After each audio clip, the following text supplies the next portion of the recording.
Assalamualaikum warahmatullahi wabarakatuh. Perkenalkan, nama saya Atika Azra Dalimunte. Saya PPG Prajabatan Universitas Muhammadiyah Sumatera Utara. Pada video kali ini saya akan membahas mengenai kesimpulan materi dan juga refleksi yang dipelajari pada topik 1 mengenai perjalanan pendidikan nasional. Ki Hajar Dewantara merupakan salah satu tokoh yang menjadi panutan pendidikan di Indonesia. Ki Hajar Dewantara mengatakan pendidikan sebagai tuntunan, yaitu tuntunan dalam tumbuh hidupnya murid. Pendidikan di Indonesia telah ada sejak sebelum kemerdekaan terjadi. Namun saat itu tidak semua orang dapat mengenyam pendidikan. Pendidikan pada saat itu didasarkan pada golongan penduduk menurut kelas sosial atau keturunan serta golongan kebangsaan yang berlaku. Pembelajaran pada saat itu hanya sebatas menulis, membaca dan menghitung, dan hanya untuk mendidik calon pegawai dan mendukung usaha dagang oleh pemerintah Hindia Belanda. Namun karena bangsa Indonesia ingin mengalami perubahan tentang pendidikan, para tokoh pendidikan tidak tinggal diam, salah satunya yaitu Ki Hajar Dewantara. Lalu Ki Hajar melakukan gerakan transformasi untuk melakukan perkembangan pendidikan di Indonesia. Dan akhirnya pada tanggal 3 Juli 1922, Ki Hajar Dewantara mendirikan organisasi Taman Siswa. Taman Siswa menjadi gerbang emas kemerdekaan dan kebebasan.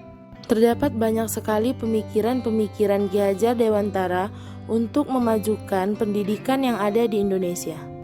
Prinsip Tuturian Dayani adalah salah satu gagasan dari Ki Hajar Dewantara yang saat ini dipakai sebagai implementasi pendidikan nasional di Indonesia.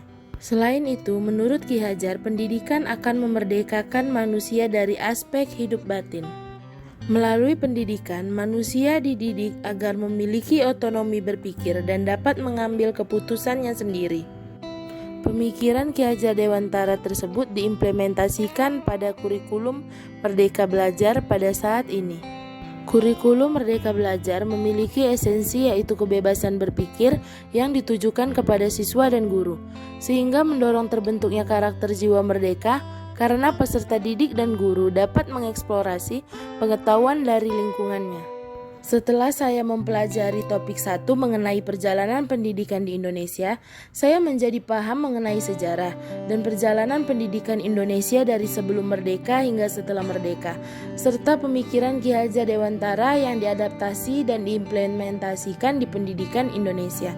Saya juga jadi dapat menanamkan mindset bahwa sejatinya guru sebagai pendidik hanya dapat menuntun hidup dan tumbuhnya kekuatan-kekuatan peserta didik sesuai dengan kodratnya dan tidak dapat memaksakan kehendak guru kepada peserta didik.